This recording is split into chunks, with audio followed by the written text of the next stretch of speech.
अस्सलाम वालेकुम।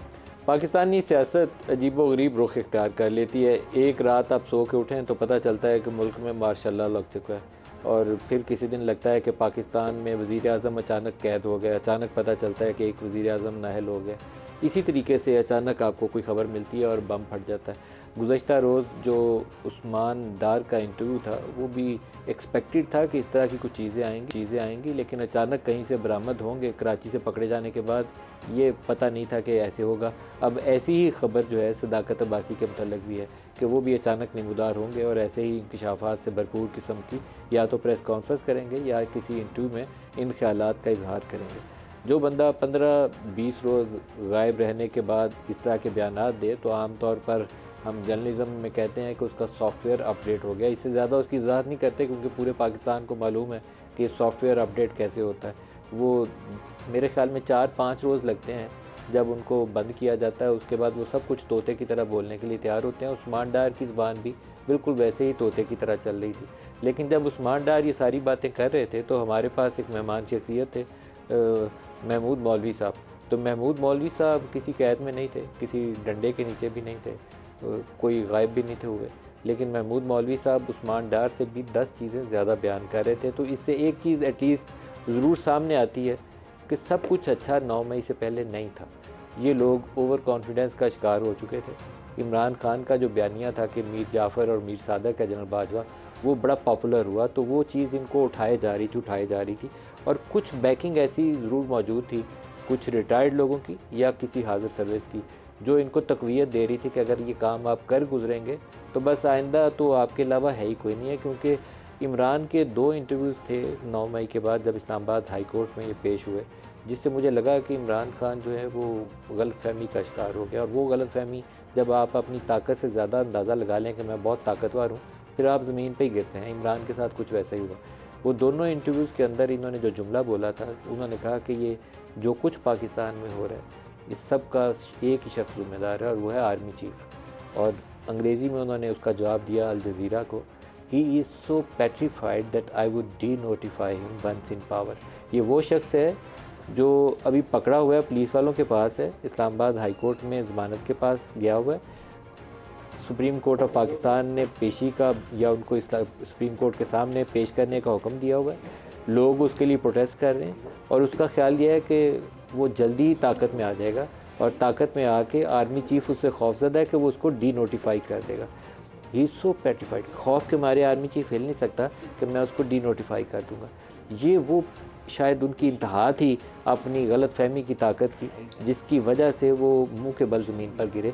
और ये माजी में बेशुमार दफ़ा हो चुका है। किसी फ़ौजी को मार्शल लॉ लगाने का हक़ नहीं है, किसी फ़ौजी को किसी मुंतखब वज़ीर आज़म को कैद करने का हक़ नहीं है, उसको फांसी पे चढ़ाने का हक़ नहीं है। लेकिन किसी मुंतखब लीडर को क्या अपनी कौम को फ़ौज से लड़वा देना ये उसको हक़ हासिल है? यह दुरुस्त फ़ैसला, गलत फ़ैसला, सही फ़ैसला नहीं। तो ये जो इंटरव्यूज़ हैं मैं आपको उसके झलक कुछ दोबारा दिखाना चाहूँगा ताकि पता चले कि हम लोग अपने मुल्क के साथ क्या कर रहे हैं। एक तरफ गुर्बत है, महंगाई है, बेरोज़गारी है, लोगों को जीना मुश्किल है, 2 वक्त की रोटी मैसर नहीं है। मैं बलूचिस्तान की बार बार उस BBC की ख़बर का हवाला देता हूँ कि 10-10, 12-12 साल की बेटियाँ 80-80 साल के लोगों से ब्याह रहे हैं 3 से 5 लाख रुपए लेकर, इसलिए कि बाकी घर के लोग ज़िंदा बच जाए, उनको खाने को कुछ मिल जाए। तो ये पाकिस्तान है और उसके अंदर हमारे जो बड़े हैं, साहिब हैसियत हैं, जिनके पास ताकत है और इख्तियार है, वो पाकिस्तान के साथ ये कुछ करें तो ये काबिल कबूल नहीं है। अगर मैं ये जो कुछ उस्मान डार ने कहा है इसको सेकंड करने के लिए या इसको सब्सटेंशिएट करने के लिए महमूद मौलवी का आपको बयान सुनाऊँ, तो महमूद मौलवी उस्मान डार से 10 हाथ आगे जाके कुछ चीज़ें बयान करें, दिखाइएगा। 9 मई के वाक़े से पहले मैं खुद बैठा था मीटिंग में, जिसके ऊपर उन्होंने कहा था कि जी हम GHQ के ऊपर जाके जो है we will go inside GHQ। Islamabad में फिर एक मीटिंग हुई, शीरीन मज़ारी के घर पे मीटिंग थी, शाह महमूद कुरैशी भी थे, असद उमर भी थे, आमिर कियानी भी थे। और उस वक्त ये हुआ था, उस वक्त भी ये तय हो रहा था कि जी हम जो है कोर कमांडर हाउस के ऊपर जाएंगे। मीटिंग हुई थी, उस मीटिंग में भी मैं बैठा था। प्रेसिडेंट हाउस के अंदर भी ये बातें हुई थी, अलवी साहब की मौजूदगी में भी। जी जी बिल्कुल, मैं वहाँ पे बैठा था जिसके ऊपर उन्होंने जो अलवी साहब को भी पता था, अलवी साहब भी खामोश थे। ये तो बम चल है जो आप कह रहे हैं कि प्रेसिडेंट हाउस में अलवी साहब की मौजूदगी में ये बात हुई। नदीम मलिक साहब, महमूद मौलवी साहब से मैंने दोहरा कर पूछा क्योंकि मुझे अपने कानों पे यकीन नहीं है। सदर आरिफ अलवी साहब बड़े बैलेंस्ड आदमी है, मेरा नहीं ख्याल है कि वो इस तरह की किसी चीज़ का हिस्सादार होंगे कि GHQ पे हमला करने की बात और वो कहें कि जाओ हमला कर दो। क्योंकि 2 अगस्त 2014 में जब इमरान खान का और पैट वालों का धरना चल रहा था तो उस वक्त PTV स्टेशन के अंदर इनके लोग घुस गए थे। तो एक कॉल रिकॉर्ड होकर बाद में लीक हुई थी और उस कॉल में अलवी साहब इमरान को कह रहे हैं कि PTV स्टेशन के अंदर लोग चले गए और इमरान खान आगे से गाली निकाल कर कह रहे थे कि ये डिज़र्व करते हैं, जाने दो उनको। तो मेरा ख्याल है कि अभी भी वो शायद उस इंतहा तक ना जाना चाहते हों। लेकिन महमूद मौलवी साहब से मैंने दोहरा कर पूछा कि प्रेसिडेंट हाउस में एकदम एक्चुअली आई वाज शॉक कि ये मुमकिन नहीं है, इस वक्त सिटिंग प्रेसिडेंट ऑफ पाकिस्तान है। तो उन्होंने कहा जी प्रेसिडेंट हाउस के अंदर वहाँ मीटिंग भी हुई थी और मैं ख़ुद वहाँ मौजूद था। तो उसके बाद तो मेरे पास सिवाय इसके कि मैं परेशानी का इजहार करूं कि हमारी लीडरशिप का लेवल क्या है। शीरी मज़ारी का नाम लेकर वो कह रहे हैं कि अंदर बैठी थी, शाह महमूद का वो नाम लेकर कह रहे हैं अंदर बैठी थी, वो अंदर बैठे थे। और उन्होंने कई लीडर्स का नाम लिया और एक खातून का वो कह रहे थे कि बार बार प्रोग्राम में गुज़श्ता रोज़ जब हम कर रहे थे कि उसने कहा हम GHQ के अंदर जाके प्रोटेस्ट करेंगे। तो मैंने पूरे प्रोग्राम उन्हें इसरार किया कि नाम लें, तो वो कहते थे कि मुझे नाम याद नहीं है, गुरेज़ किया उन्होंने। मैं बाद में पूछा उनसे, अब मुझे नाम मालूम है लेकिन मैं नाम खुद नहीं लूँगा जब तक वो अपने मुंह से नाम लेना पसंद नहीं करें। तो ये सूरत हाल काबिल कबूल नहीं है। आपको प्रोटेस्ट करना चाहिए, फ़ौज के गैर जमहूरी कामों के ऊपर एहतजाज करना चाहिए, कहना चाहिए कि आइन शिकनी गलत काम है, आप आइन शिकनी मत करें, आप मुंतखब हुकूमत को सपोर्ट करें। आप D चौक वाला जो धरना था उसके पीछे इस्टेब्लिशमेंट थी, फैज़ाबाद धरने के पीछे इस्टेब्लिशमेंट थी, उसको मत सपोर्ट करें। काजी फ़ायज़ ईसा ने वो फ़ैसला दिया था तो उसके पीछे जिस तरह डंडा लेकर पड़ा गया था वो गलत काम था, मत पढ़ें। ये सब बातें कहनी चाहिए। लेकिन क्या आपको इस कौम के नौजवानों को ये कहना चाहिए कि जाओ GHQ पे चढ़ दौड़ो, कोर कमांडर हाउस पे चढ़ दौड़ो, वो MM आलम बेस पे चढ़ दौड़ो? नहीं कहना चाहिए। 200 इंस्टॉलेशंस पे ISI के ऑफिसेज अटैक हुए थे। तो ये एक अजीबोगरीब सूरत हाल है। मुझे मालूम नहीं कि इसका सलूशन किसी के पास है या नहीं है, या इसी तरीके से हम पाकिस्तान के साथ जो कुछ हो रहा है इसको नीचे जाता देखते रहेंगे और रोते रहेंगे कि हम अपने लोगों को भूखे हाथों मरता देख रहे हैं। आज जो प्रोग्राम में हमारे साथ शुरू है उनसे इशूज़ के ऊपर बात करेंगे। स्टूडियोज़ में हमारे साथ जो मेहमान हैं नईम पंजोथा साहब हैं, वकील हैं पाकिस्तान तहरीक इंसाफ के। इसके अलावा मोहसिन शाहनवाज रांझा साहब हैं, सीनियर रहनुमा हैं पाकिस्तान मुस्लिम लीग नवाज से, और डॉक्टर फिरदौस आशिक अवान साहिबा हैं हमारे साथ रहनुमा हैं इस्तेहकाम पाकिस्तान पार्टी से। सबको खुशामदीद कहता हूँ। फिरदौस बीबी आपसे मैं आगाज़ करना चाहूँगा क्योंकि कल जब हम चला रहे थे उसका उस्मान डार का तो मेरे पास महमूद मौलवी साहब थे और महमूद मौलवी साहब ने वो बातें कह दी जो उस्मान डार ने भी नहीं कही थी। आप भी उस वक्त तहरीक इंसाफ का हिस्सा थी। 9 मई से पहले किस लेवल पे ये डिस्कशन होती थी कि GHQ पे या कोर कमांडर हाउस पे जाना और एहतजाज करना? बिस्मिल्लाहिर्रहमानिर्रहीम। सबसे पहले तो आपका शुक्रिया। देखिए कल डेफिनेटली जो ब्रेक की मुख्तलिफ चुका देने वाली ख़बरें उस्मान डार ने, वो एक दफ़ा फिर जो इस्तेहकाम पाकिस्तान पार्टी का जो वजूद है उसके मौसर होने की उन्होंने दलील दी कि ये 9 मई के बाद हमारा जो एज़ अ सियासी जमात 9 मई से पहले कहाँ ये डिस्कस होता था, किस लेवल पे डिस्कस होता था कि हमने जाना है जी कोर कमांडर हाउस के अंदर ही घुस जाना है? देखिए जो एक उस्मान डार ने कल हकाइक से पर्दा उठाया और वो राज अफशा किए और अल्टीमेटली ये बताया कि पार्टी के अंदर जो 2 तरह की सोच वाले लोग थे, और मैं उसको इंडोर्स करती हूँ। आप इंडोर्स करती हैं? बिल्कुल इंडोर्स करती हूँ क्योंकि हमला करने वाली सोच के लोग कौन थे उसके अंदर? देखिए जो फर्स्ट टाइमर थे जिन्होंने उस इक़्तिदार को इमरान खान के कंधे पे चढ़ के मैं आपसे नाम सुनना चाहूँगा। महमूद मौलवी साहब ने नाम लिया है कि मीटिंग में कौन कौन मौजूद था, आप बताइए। उसके अंदर जो है एक मुराद सईद हमेशा से सर फहरिस्त रहे, और मुराद सईद से मेरा चूँकि एक इंफॉर्मेशन मिनिस्टर होते हुए मंजूर पश्तीन हो या PTM हो, उसके हवाले से जो हमारे नेशनल सिक्योरिटी के लिए चैलेंज बने वो अफराद जो मुराद सईद के अलावा कौन था उसके अंदर? हमाद अजहर ज़ाहिर एक बहुत इम्पोर्टेंट यूथ के साथ जुड़ा नाम है।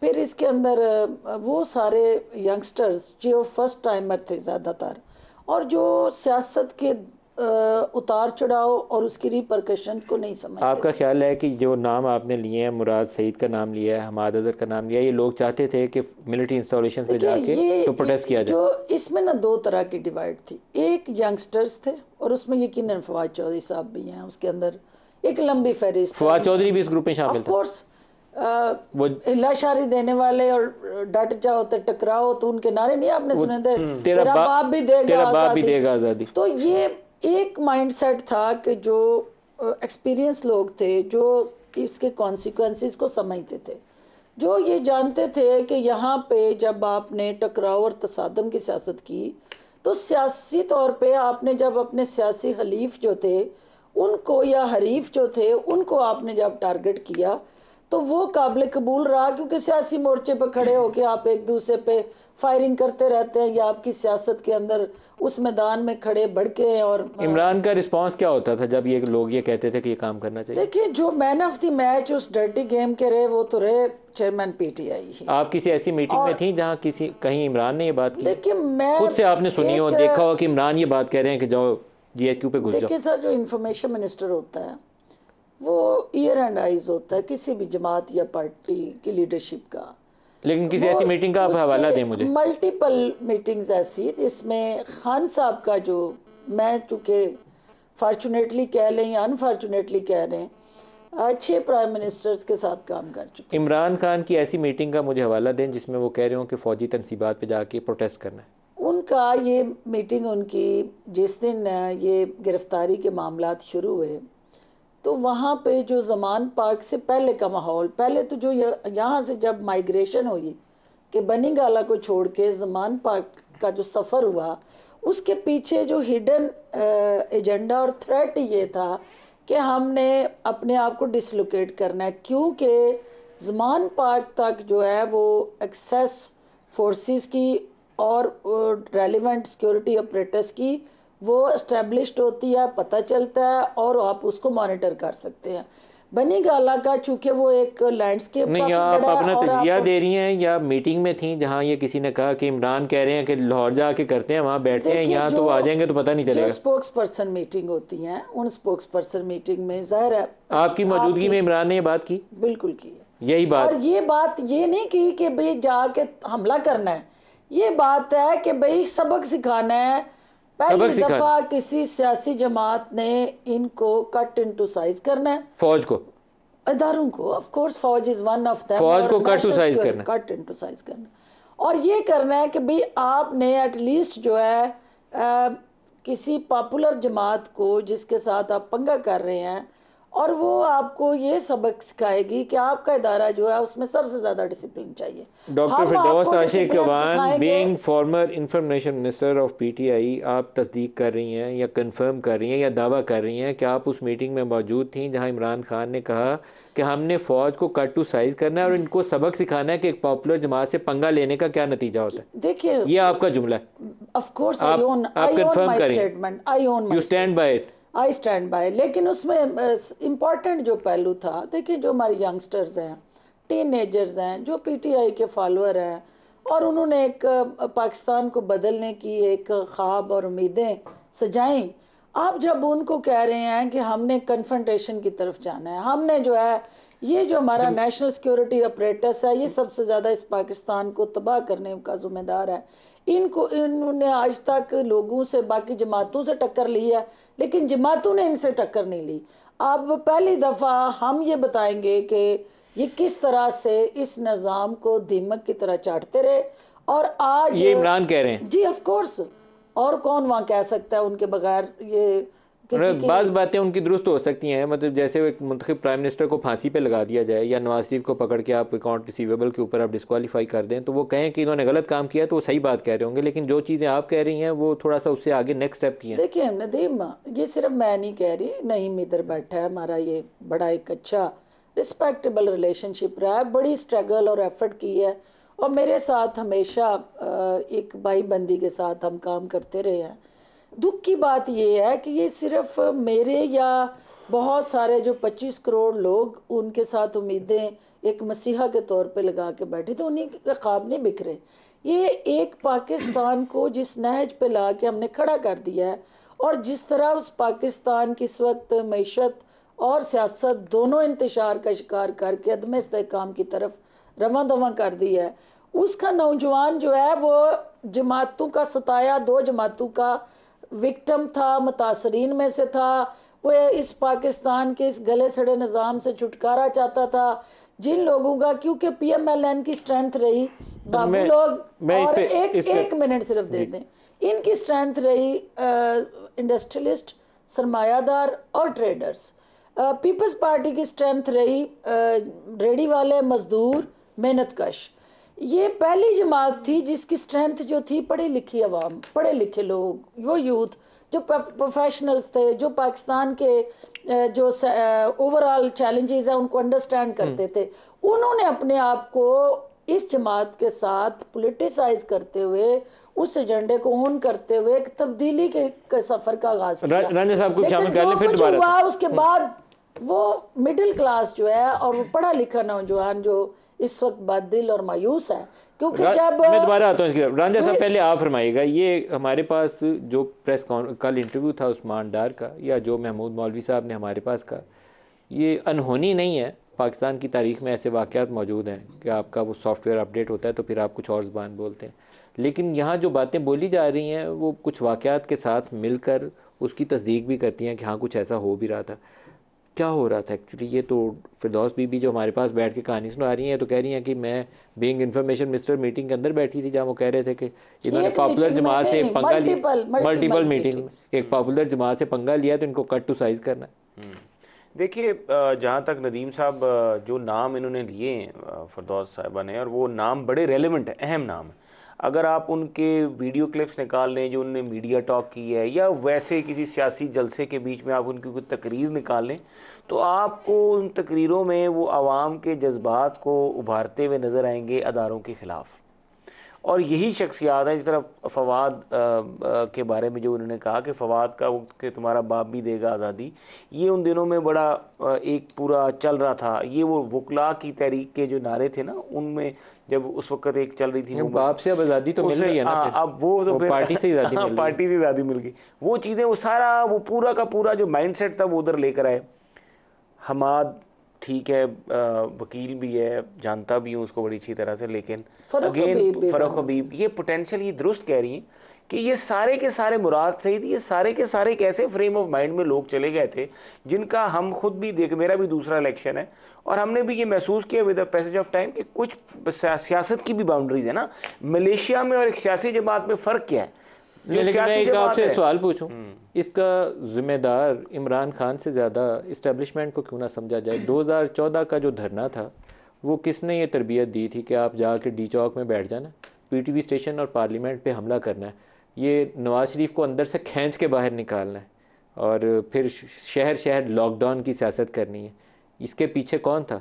ये सबको पता है। उस वक्त कौन था, नाम लेंगे आप? उस वक्त मेरे ख्याल से जो वहाँ पे उस वक्त इनके जो हमारे सरबराह थे, ख़ास तौर पे ये इदारे जो थे, इनके लोगों के नाम वाज़ेह आ रहे थे। और राहील शरीफ साहब से कहते हुए कुछ अटक गए आप? तो मेरे पास पूरी मुकम्मल तफसीलात नहीं, ज़हीर साहब का भी नाम आता था और बाकी लोगों का भी नाम था। और उस पे डी चौक वाले धरने के पीछे जनरल ज़हीर का नाम था और फैज़ाबाद धरने के पीछे किसका नाम था? उस पे इनका था अपना फैज़ साहब का नाम, फैज़ साहब का नाम था। तो क्यों ना उनको जिम्मेदार ठहराया जाए, खाली इमरान को क्यों जिम्मेदार ठहराया जाए? ये मैं समझता हूँ कि ये फ़ौज को अपना एहतसाब खुद करना चाहिए। अच्छा, आप लोगों का एहतसाब जो है वो तो यहाँ खड़ा करके किसी अदालत में किया जाए, उनका ना किया जाए? उनका भी जो उनका अपना निज़ाम है इंटरनल, उसके तहत बिल्कुल करें।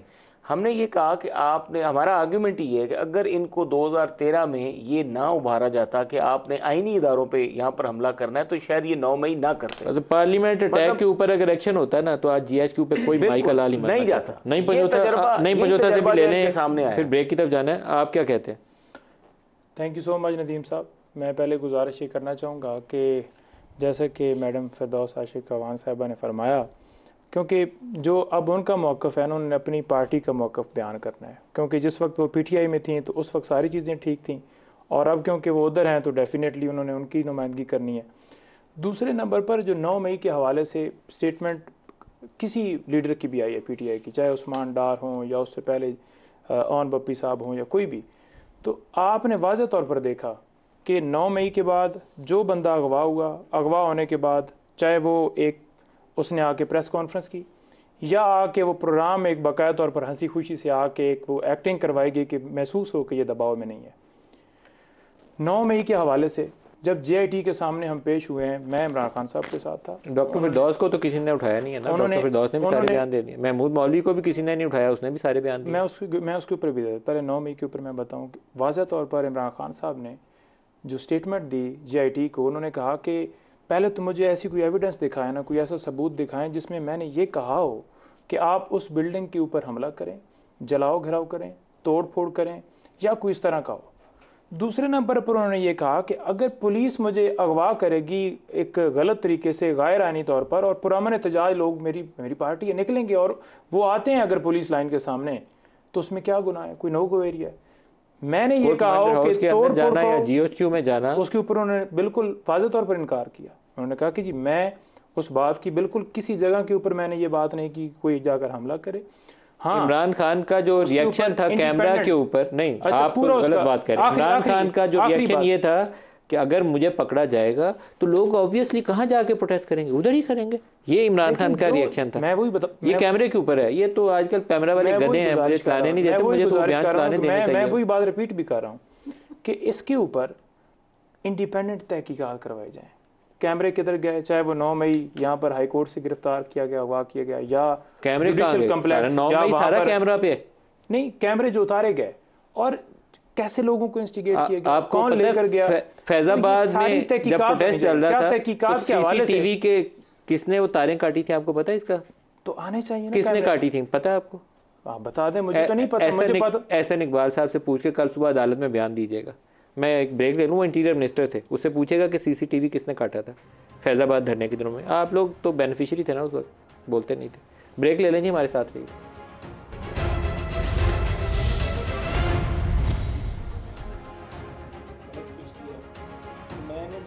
प्रोग्राम में दोबारा खुश आमदीद कहते हैं। हम डिस्कस कर रहे हैं पाकिस्तानी सियासत के हालात। नईम साहब, आपकी बात तो अधूरी रह गई थी, सियासत आगे चलेगी जो कुछ पाकिस्तान में हो रहा है? देखें, तौबा कर रहे हैं सारे सियासत का, तो कह रहे हैं जो कुछ किया था तौबा उससे। जिस तरह से एक बंदा इतनी दफ़ा जो है वो मिनिस्टर रहा और फ़ौरन ही उसको हथकड़ियाँ लगा कर और हुकूमत जाती जाए और उसे गिरफ्तार करके अंदर डाल दिया जाता है। आपने क्या किया था? नून लीग का कोई बंदा नहीं था छोड़ा आपने? देखिए, शाहिद खान जेल में, मिफ्ता जेल में, नवाज शरीफ जेल में, मरियम जेल में, ख्वाजा साहब जेल में। क्या जेनुइन केस, लेकिन आप क्या मिफ्ता पे क्या साबित हुआ है या शाहिद खान पे क्या साबित हुआ है? देखें, साबित तो अदालत के अंदर होना है, प्रोसिक्यूशन ने करना है, उसको मैनेज कर लिया जाए, अदालतों को मैनेज कर लिया जाए, तो फिर क्या होना? आप शहजाद अकबर के जरिए वो बाजू मरोड़ मरोड़ के बंदे अंदर डालते गए, अब आपकी बारी है। ये काम कभी नहीं करना चाहिए। ये भी करेंगे ना, ये भी भुगतेंगे। अब ये कर रहे हैं ना, कल इनकी भी बारी आनी है फिर से, मोहसिन रांझा की। देखें, जो इस वक्त पोजीशन है ना जी, आप बड़ा वाज़ेह तौर पर। इरफान सिद्दीकी साहब हमारे साथ लंदन से शामिल हो रहे हैं। इरफान साहब, अस्सलाम वालेकुम। जी वालेकुम अस्सलाम मलिक साहब। सर, नवाज शरीफ 21 अक्टूबर को पाकिस्तान आ रहे हैं, आगे जा रही है, नवंबर की तारीख हो रही है, कहीं पीछे आ रहे हैं, क्या हो रहा है सर? रोज़ एक सवाल सामने आता है। जी, मेरा ख्याल है ये 21 अक्टूबर तक सवालात आते रहेंगे और वजारतें भी आती रहेंगी और शुकूक व शुबात भी पैदा किए जाते रहेंगे। बट एज फॉर नाउ जो मैं इस वक्त बात कर रहा हूँ, और आज भी मैं खासी देर मियाँ साहब के साथ ही रहा हूँ और मैंने देखा है कि उनके प्रोग्राम किस तरह के हैं, उनकी तैयारी किस तरह की है। वो एक यहाँ से तो जो वाइंड अप करने के मोड में वो चले गए हैं। मुलाकातें उनकी अक्सर बेशतर ऐसी ही हैं जो अलविदाई मुलाकातें होती हैं। तो 21 का प्रोग्राम उनका बिल्कुल कंफर्म है जी, इंशाल्लाह ताला। 21 से पहले क्या उन्होंने सऊदी अरब भी जाना है, वहाँ को उम्रे वगैरह की अदायगी के लिए जा रहे हैं? जी हाँ, उनका बिल्कुल प्रोग्राम बन रहा है। सऊदी अरब उम्रे की गरज से वो जाएंगे और 2-4 दिन वहाँ रहेंगे और वहाँ से उनका इरादा है मुत्तहिदा अरब इमारात आने का। वहाँ शायद 1-2 दिन का उनका क़याम होगा और वहाँ से वो लाहौर का रुख करेंगे जी। 21 तारीख की शाम को उनका पहुंचने का इरादा है। एक चीज़ और बता दें, फिर मैं आपसे और ज़्यादा टाइम नहीं लूँगा। आप नवाज शरीफ से आपने बताया था आपकी मीटिंग जारी है। एक अहम इशू ये है कि किसी ज़माने में नवाज़ शरीफ के सऊदी जो रॉयल फैमिली थी उनके साथ बड़ी करीबी ताल्लुकात होते थे। मुश्किल हालात में सऊदीज़ हमारी मदद भी कर दिया करते थे, अभी भी करते हैं, लेकिन अब थोड़ा सा हाथ खींच के रखा हुआ है उन्होंने आजकल। क्या इम्कानात मौजूद हैं कि जब नवाज़ शरीफ उम्रे के लिए जाएँ तो मोहम्मद बिन सलमान से उनकी मुलाकात भी हो? मेरे इल्म के मुताबिक ऐसी कोई मुलाकात तय नहीं है, क्योंकि जहां तक मेरी मालूमात का ताल्लुक है, ये खालिसतन उनका निजी दौरा दिखाई देता है, जिसमें वो अपने बेटे के पास कुछ दिन क़याम करेंगे और ज्यादा वक्त जो है वो उम्रे के बाद मदीना मुनव्वरा में गुजारेंगे। मुझे इसके अलावा नहीं मालूम कि उनकी वहाँ की रॉयल फैमिली से कोई मुलाकात तय है या नहीं है।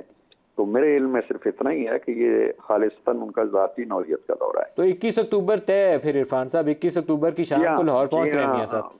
जी हाँ, फिलहाल तय है जी। आज मुझे पता चला आपके यहाँ से पाकिस्तान से बहुत से लोगों ने इस्तफसार किया और इत्तफाक से उस वक्त मैं मियां साहब के साथ ही था और मैंने उन्हें कहा जी कि देखें इस तरह की बातें वहाँ चल रही हैं।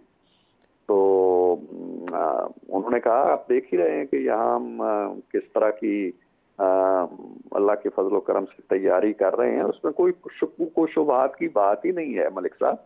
और फिर ये कहना कि जी कोई मुफाहमती ग्रुप है जिसने आके यहाँ पे उनको नशेब व फराज समझाए हैं और कहा है कि जी डिले कर दें, इस तरह का कोई डिफाइंड मज़ामती या मुफाहमती ग्रुप PMLN के अंदर नहीं है। सर वो है ना, उनके छोटे भाई हैं, वो काफ़ी ज़्यादा वो रात को गाड़ियों में छुप के जाके मुलाकातें भी कर लेते हैं, वो इस तरह के पैगाम रिसानी का काम वही करते हैं, शहबाज साहब भी करते हैं इस तरह के काम। नहीं, लेकिन बात अब इन पैगाम रसानियों से मलिक साहब बहुत आगे निकल चुकी है। अगर कोई पैगाम रसानी होनी थी तो वो हो चुकी, और उसके बावजूद ये तय हो चुका है कि उन्होंने इंशाल्लाह 21 को आना। बिल्कुल ठीक है। इरफान सिद्दीकी साहब बहुत शुक्रिया, आपने हमें ज्वाइन किया। नवाज रांझा साहब, आपकी पूरी सियासत जो है नून लीग की इस वक्त इस बात के ऊपर डिपेंड करती है कि नवाज शरीफ वापस आते हैं तो उन्हें पाँव जमाने का मौका मिलता है या नहीं मिलता। सोशल मीडिया पे एक वीडियो गर्दिश कर रही है जिसकी ना मैं तस्दीक कर सकता हूँ ना तरदीद कर सकता हूँ कि शहबाज शरीफ को लाहौर में किस तरह की सिचुएशन फेस करनी पड़ी गाड़ी के अंदर। मरियम का शहजारे वाला जलसे के अंदर जो कुछ हुआ वो हम सब जानते हैं। तो आपकी आखिरी होप, आखिरी उम्मीद आपकी यह है कि नवाज शरीफ वापस आए तो उसको एक ग्रैंड वेलकम मिले, लोग उसको दोबारा से एम्ब्रेस कर लें, तो उसके लिए तैयारी आपकी है, उम्मीद है कि ये काम चलेगा आगे? देखिए, जहाँ तक वहाँ पे शाहदरा के जलसे की वो थी, कॉर्नर मीटिंग थी और उसके बारे में उसको जलसा कहा गया। बयान आता है और फिर वहाँ पर अपने लोकल MNAs MPs के आपस के मसाइल होते हैं, वहाँ पे मसाइल भी थे।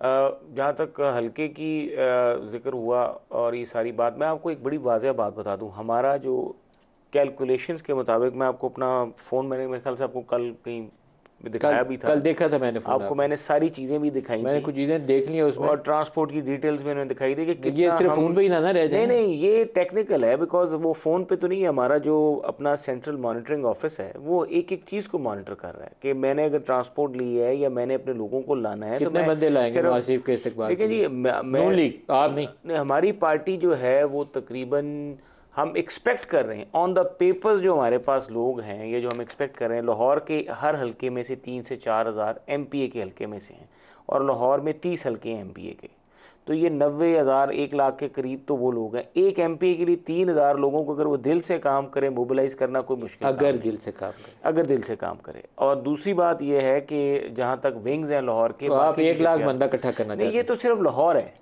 अब पूरा पंजाब भी है। लाहौर के करीब साहिवाल डिवीज़न है, लाहौर के करीब गुजरावाला डिवीज़न है, लाहौर के करीब सरगोदा डिवीज़न है, 10 करोड़ बंदा कर लें तो तकरीबन इन डिवीज़नों के मिला के जो हमने समझते हैं, हमने बड़े बड़े मैनेजेबल टारगेट्स दिए हैं कि जो एक, कितने बंदों का नंबर बताएं? मेरा ये ख्याल है ये कम से कम 4 लाख जो बंदा है ना, 4 लाख बंदा। थोड़ा हथौला दोबारा कैमरे पे रिकॉर्ड करना है, हथौला रख लें। देखें, मैं आपको एक बात बताऊं, आप बिल्कुल कैमरे पे आइएगा और मैं भी उधर ही हूँगा, और इंशाल्लाह ताला इस तरह का जो इस्तकबाल होगा, जितनी हम कल, अल्लाह को पता है क्या होना है कल का, ना आपको पता है ना मुझे पता है। पहले की बात यह है कि नवाज शरीफ साहब 21 को आ जाएं, इंशाल्लाह ताला वो आएंगे। वो तो भी इरफान सिद्दीकी साहब ने वो, और अगर 25-30 हज़ार से ज्यादा बंदा हुआ ना तो भी पता चल जाएगा, क्योंकि एट बेस्ट मेरा ख्याल है किससे ज्यादा आपकी ताकत नहीं है। नहीं जी नहीं, बहुत ज्यादा बंदा होगा। चलो पता चलेगा। डॉक्टर फिरदौस से पूछते हैं, लाहौर में इस्तेकाम वाले बैठे हुए हैं, अलीम खान ने सियासत करनी है लाहौर के अंदर, अगर आप 10 लाख ले गए तो इन्होंने क्या करना है वहाँ? नहीं, इनके लिए रखेंगे जी, इनके लिए भी रखेंगे, इनके अपने होंगे। बीबी से पूछते हैं।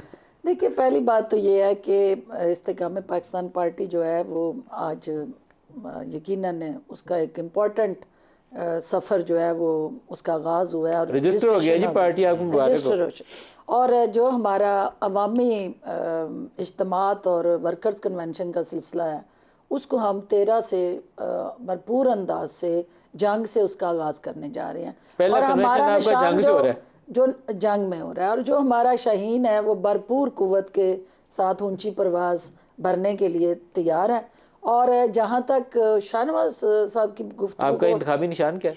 शाहीन। शाहीन, जी, क्या बात है। अल्लामा इकबाल का वो जो हकीकी शाहीन है, जो जिसकी उन्होंने ख्वाब देख के वो फोटो दिखाओ जी इंतखाबी निशान की। और इंशाल्लाह आप देखेंगे कि वो असल हकीकी कायदे आज़म का पाकिस्तान जो है जिसका ख्वाब देखा था अल्लामा इकबाल ने, और वो नौजवान जो शाहीन बन के उस वक्त उन्होंने पाकिस्तान बनाया था, इस वक्त वो पाकिस्तान बचाएंगे। और पाकिस्तान को उन शाहीनों में वो डेफिनेटली सारे जो है वो हर हल्के में, हर हल्के में लोगों को फैसला करने में आसानी हो जाए कि शाहीन है या नहीं है। जिस हल्के में हम जाएंगे वहाँ हमारे शाहीन हमारा इस्तकबाल। 3-4 शाहीनों के नाम तो बता दें। देखिए आपकी जमात के अंदर 150 अब तक इलेक्टेबल्स जो है वो ज्वाइन कर चुके हैं। 3-4 नाम बताएं। अभी कल आपने मीटिंग की है अनवर सैफुल्लाह की और इनाम शाम साहब की, यहाँ कल की बात है कि वो उनको भी आप शाहीन में शामिल कर रहे हैं। डेफिनेटली शाहीन की कोई उम्र नहीं होती, शाहीन सोच होती है, विजन होती है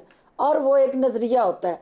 जहाँ तक नवाज शरीफ साहब का ताल्लुक है, ब्रेक ले लें, ब्रेक से वापसी पे नवाज शरीफ को डिस्कस करते हैं। ब्रेक ले लेंगे, हमारे साथ रहिए।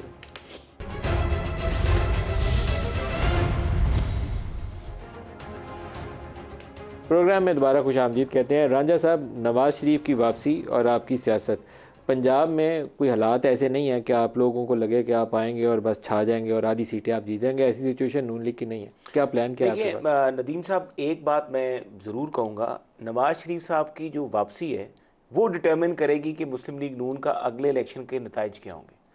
हमारा जब इस्तकबाल इंशाल्लाह ताला तारीख़ी इस्तकबाल होगा तो उसके बाद आप ये देखिएगा कि ख़ास तौर पर जो दही पंजाब है, जो रूरल एरिया है, वहाँ पर तो हमारी पोजीशन अभी भी हम ये देखते हैं तो लोग शहरों में हालात और हैं क्योंकि वहाँ पर लोगों के मसाइल। और मुझे आपके हालात अच्छे ना शहरों में नजर आते हैं ना देहातों में नजर आते हैं, लेकिन दही इलाकों मेरा सारा इसी इलाके से नहीं, देखिए जी, दही इलाकों में अब आवाम के अंदर क्या वो हम नहीं कह सकते, लेकिन बज़ाहिर हमारी सूरत दही इलाकों में बहुत बेहतर। देखिए ये ख्याल ही है वैसे साहब, एक ग्रास रूट लेवल इनका अपना हल्का ठीक है जी, बेसिक बात अपने हल्के में ये जाते हैं, बाकी तो पूरे 5 साल से गायब है, उनको मार पड़नी है कि वो 16 माह की जो कारकर्दगी है, जो सबसे ज़रूरी बात आपको रांझा साहब अपनी क़यादत को समझानी चाहिए। जो पब्लिक को इस वक्त गुस्सा और इज़्तिराब है वो इस बात का है कि जो निज़ाम अदल है उसके मुंह पे आप तमाचा क्यों मार रहे हैं।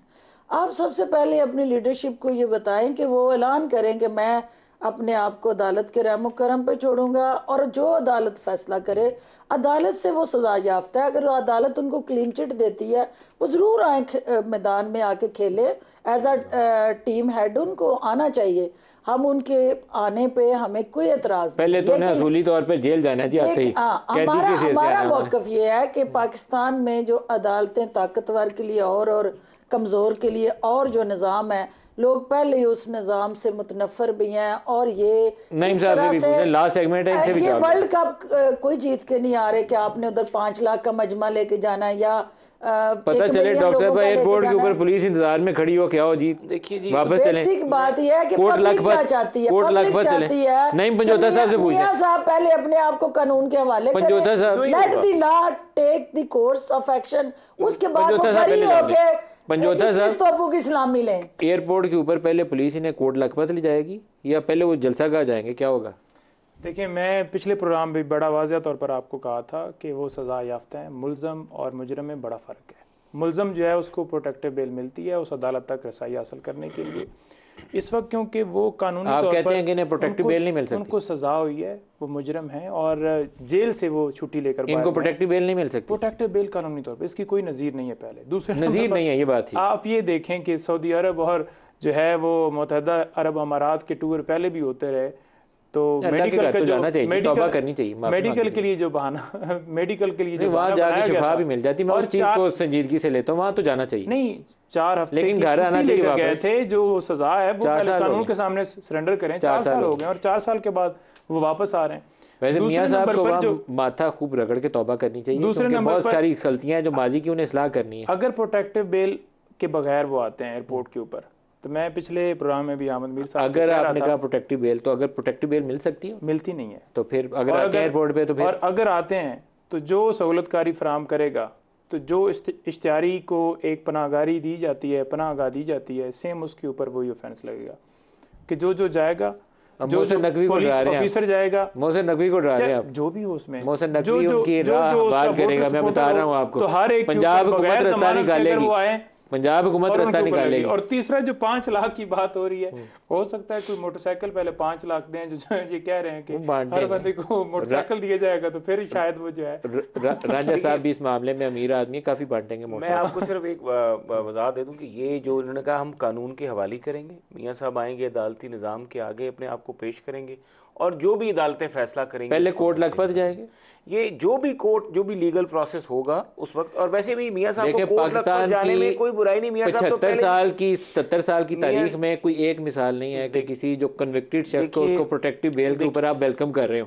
पहले उन्हें कोर्ट लखपत ही जाना है, फिर अदालत उनकी जमानत ले सकती है। हमेशा मुस्तकबिल में, माजी में कोई चीज नहीं होती तो मुस्तकबिल में हो भी जाती है। रंजा साहब, आप अनयूजुअल चीज की एक्सपेक्टेशन कर रहे हैं, मुझे लगता है सवाल सिर्फ मैं करना चाहती हूँ कि मियाँ साहब ने अभी मतलब सेहतमंद होके, क्योंकि दवाई लेने के लिए गए थे, वापस अब सेहतमंद होके इस मुल्क की बीमार मईशत को ठीक करने के लिए आ रहे हैं, और वो बीमार मईशत जो है वो इस वक्त एक ऐसे शख्स की तरफ देख रही है कि जिसने खुद अभी अपने आप को लेजिटिमेट साबित करना है। तो वो एक इस जमात के रहनुमा के तौर पे आए, बिस्मिल्लाह, लेकिन वो इस वक्त मुल्क के वजीर आजम बन के 21 तोपों की सलामी के लिए ख्वाहिश लेके आ रहे हैं। तो ये जरा नाइंसाफी है और इस निज़ाम अदल के साथ मजाक है। उनकी तो ख्वाहिश अपनी जगह है, लेकिन 21 तोपों की सलामी जिन्होंने देनी है, आपका ख्याल है वो सलामी दे देंगे? लास्ट क्वेश्चन ये देखें, इससे जो है वो दे देंगे या नहीं देंगे? जितना सहूलतकारी मियां नवाज शरीफ साहब की तरफ होती अवाम देखेंगे, उतनी और इस सलामी देंगे लोग जो है वो सलामी देंगे या नहीं देंगे, गुस्सा करेंगे। सलामी देंगे या नहीं देंगे, ये डिपेंड करता है कि मियां साहब उधर पावर क्या शो करते हैं। अच्छा, आपने ऑप्शन खोल दिया, बंद नहीं की, पूरी दरवाजा खुला रखा है। इसका मतलब है कि ये डॉक्टर फिरदौस आशिक अवान, मोहसिन रांझा साहब और नईम पंजोता साहब, सबका शुक्रिया। आज के लिए इतना इजाजत दीजिए, अल्लाह हाफ़िज़।